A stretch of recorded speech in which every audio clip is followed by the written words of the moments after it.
지난 주일날 제가 다윗의 죄에 대해서 설교를 했습니다. 이 설교를 들으신 어느 교인 한 분이 추석 연휴라서 가벼운 마음으로 교회를 왔는데 설교 내용이 꽤 심각한 내용이었다, 이렇게 말씀을 하셨어요. 저도 동감했습니다. 저도 그렇게 생각했습니다. 그런데 우리가 지금 성경을 순서대로 강해를 해나가면서 그 본문을 피할 수는 없는 노릇이고요. 그리고 이건 우리끼리 얘기지만 제가 성경을 강해하면서 느끼는 것은 성경의 내용 중에는 좋은 사건보다는 나쁜 사건들이 더 많다는 것입니다. 의외라고 생각하실지 모르겠습니다만은 성경에 기록된 사건들을 보면 좋은 사건들은 별로 없고 나쁜 일들이 더 많습니다.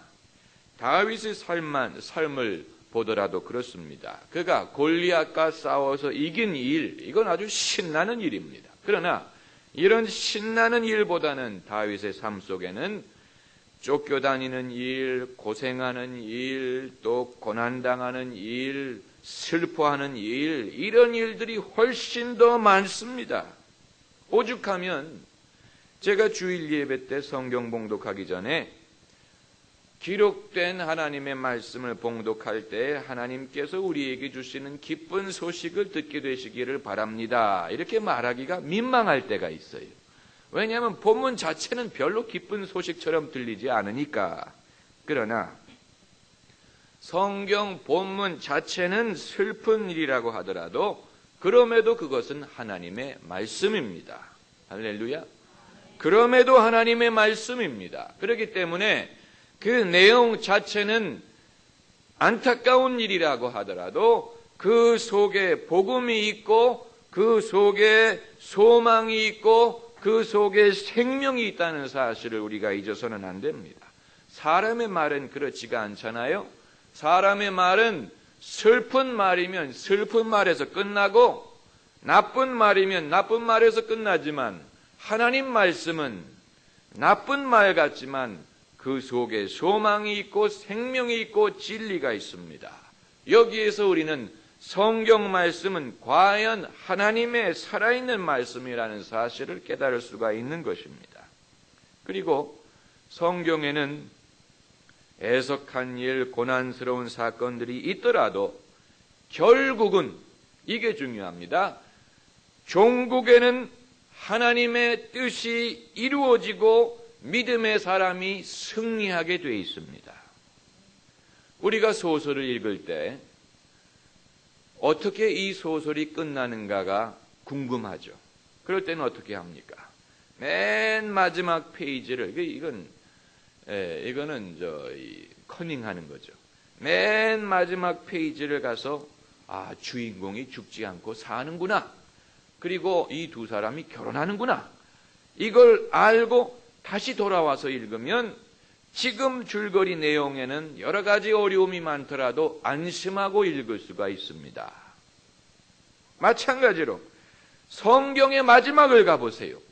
하나님 나라가 승리한다. 그리스도께서 승리하신다.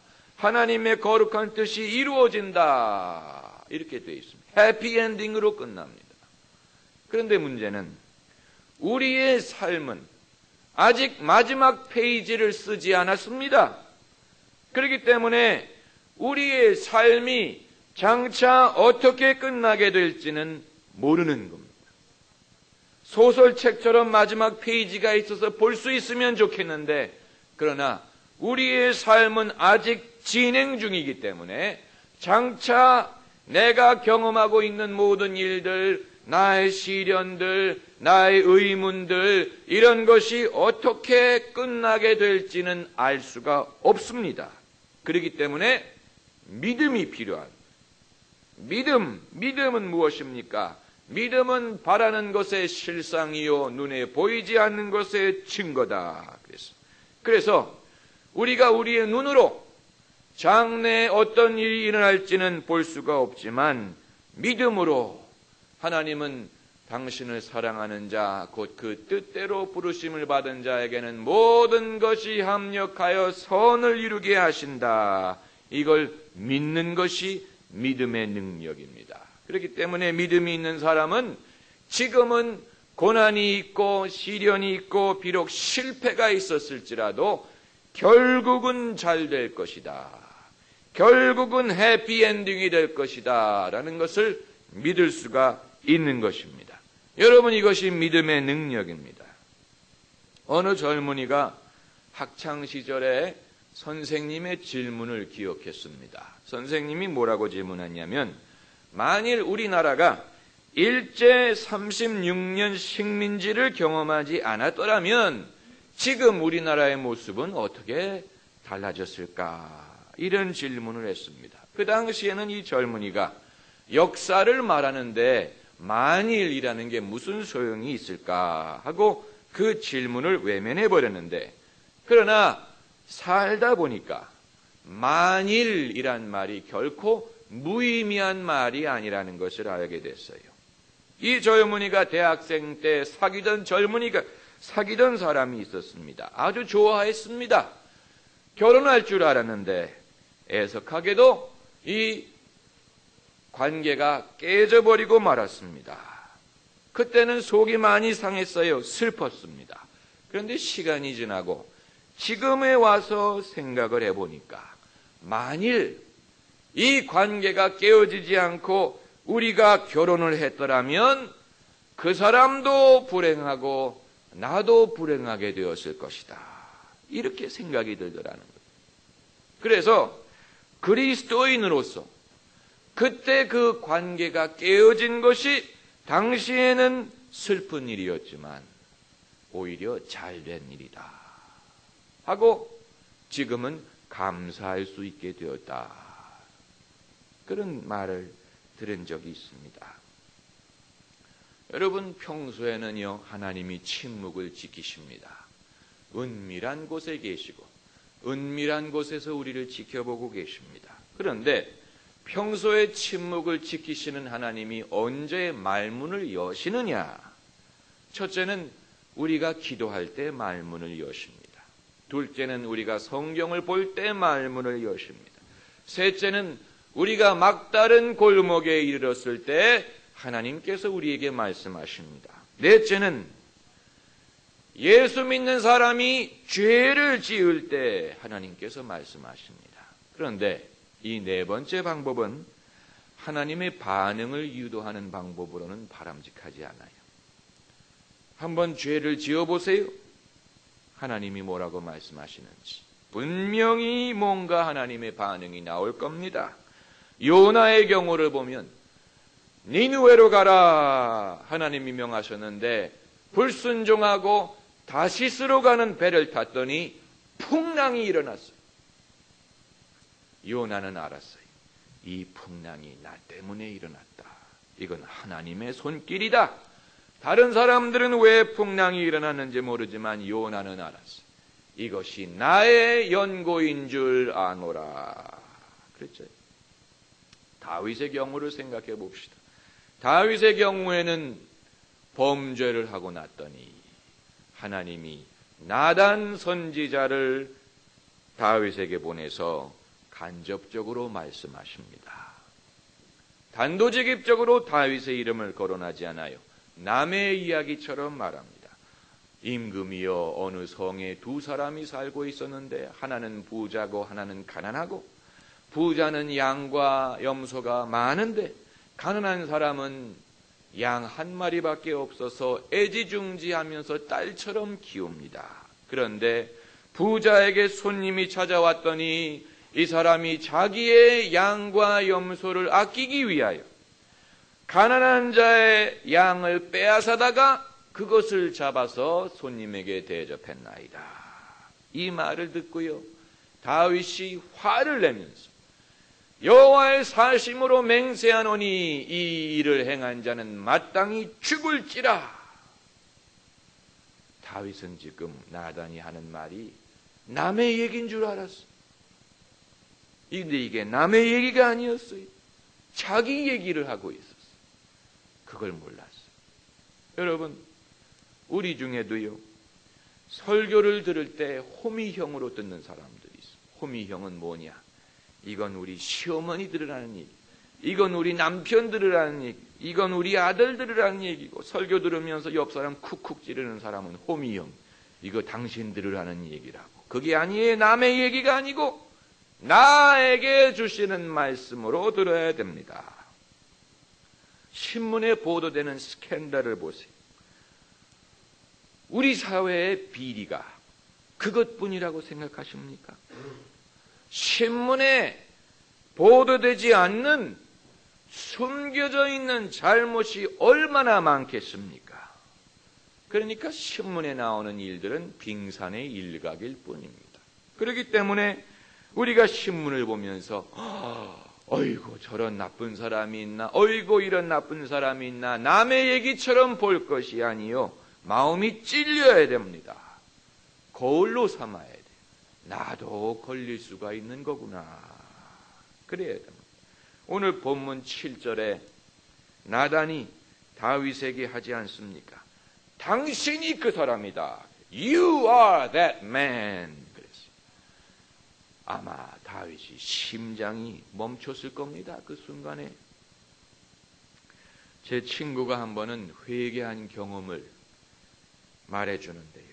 그 청년들이 모여가지고 기도를 하다가 회개의 문이 열렸어요. 그래서 이 청년들이 눈물 콧물 흘리면서 회개를, 어떤 사람은 너무 많이 울어서 눈이 퉁퉁 불 정도로 회개를 하는데, 제 친구의 말이, 그 자리에 앉아서 자기도 회개를 하는데 분위기가, 느낌이, 내가 잘못 고개를 들었다가는 하나님이 이 녀석 어디다 고개를 들어 하고 머리를 내리칠 것 같더래. 느낌이 그렇더라는. 여러분, 우리는 회개를 너무 쉽게 생각하려는 경향이 있습니다. 회개를 쉽게 생각하기 때문에 죄 짓는 것도 쉽게 생각해요. 그러나 회개는 그런 게 아닙니다. 아무리 하나님이 우리를 사랑하시더라도 우리가 허물 없이 하나님을 대할 수 없잖아요. 어렵잖아요. 마찬가지로 회개가 아무리 성도의 특권이라고 하더라도 회개를 가볍게 여겨서는 안 됩니다. 니느웨 성에 임금이 회개할 때 베옷을 입고 머리에다가 재를 뿌리고, 난 왜 재를 뿌렸는지 모르겠어요.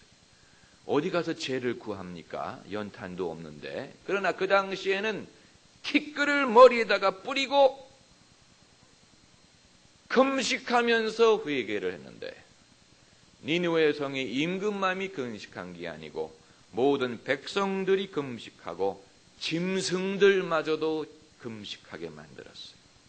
갓난아기들마저도 금식을 시켰어요. 여러분, 그게 진짜 회개입니다. 회개는 그렇기 때문에 아주 어려운 일이에요. 아주 힘든 일입니다. 다윗이 죄인이기는 했지만 남들과 다른 점이 있었습니다. 나단이 다윗의 죄를 지적했을 때 성경 말씀을 보면 다윗이 변명하지 않았습니다. 말을 많이 하지 않았어요. 그 밧세바가 왜 사람들 보일 만한 데서 목욕을 하는 바람에 내가 그걸 봤기 때문에 내가 실족을 했노라고. 그 밧세바가 잘못한 거라고. 아니면 하나님은 나의 연약함을 아시지 않느냐고. 내가 혈기왕성한 남자인데 남자라면 그럴 수 있지 않겠느냐. 이런 변명을 하지 않고요. 13절을 보면 딱 한마디 했습니다. 내가 여호와께 죄를 범하였노라. 그랬어요. 울고 불고 그랬다. 그런 기록도 없습니다. 여러분, 우리가 회개할 때 어떨 때는 감정적인 반응이 와요. 막 눈물도 나고 그래요. 그러나 어떨 때는 아주 덤덤합니다. 아무런 감정의 반응이 없습니다. 그렇더라도 회개는 해야 돼요. 왜 하나님이 모르실 것 같습니까? 다윗의 연약함을 하나님이 모르시는 게 아닙니다. 다윗이 죄를 지을 수밖에 없는 환경을 하나님이 아세요. 그럼에도 불구하고 다윗의 입으로부터 듣고자 하시는 것은 내가 잘못했습니다. 내 잘못입니다. 이 말을 듣기를 원하시는 거예요. 왜냐하면 거기에 온유함과 겸손함이 있기 때문에. 내 잘못입니다. 변명하는 것은 결국은 남의 잘못이라는 얘기, 내 잘못이 아니라는 얘기. 천국의 방언이 있다고 합니다. 천국의 방언은 사랑합니다. 축복합니다. 내가 잘못했습니다. 내 탓입니다. 이게 천국의 방언이에요. 여러분, 우리 가정에 천국의 방언이 많아지기만 하면 그 많은 갈등이 없어질 것입니다. 우리가 서로 내 잘못이다, 얘야. 아빠 잘못이다. 엄마 잘못이다. 여보, 내가 잘못했어.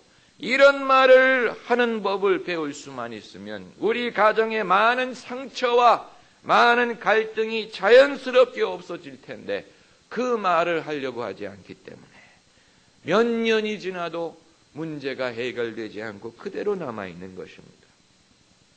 다윗이 내가 하나님께 여호와께 죄를 범했다 이 말을 하자마자 그 한 절에 같은 절에 나단의 입에서 무슨 말씀이 나왔습니까?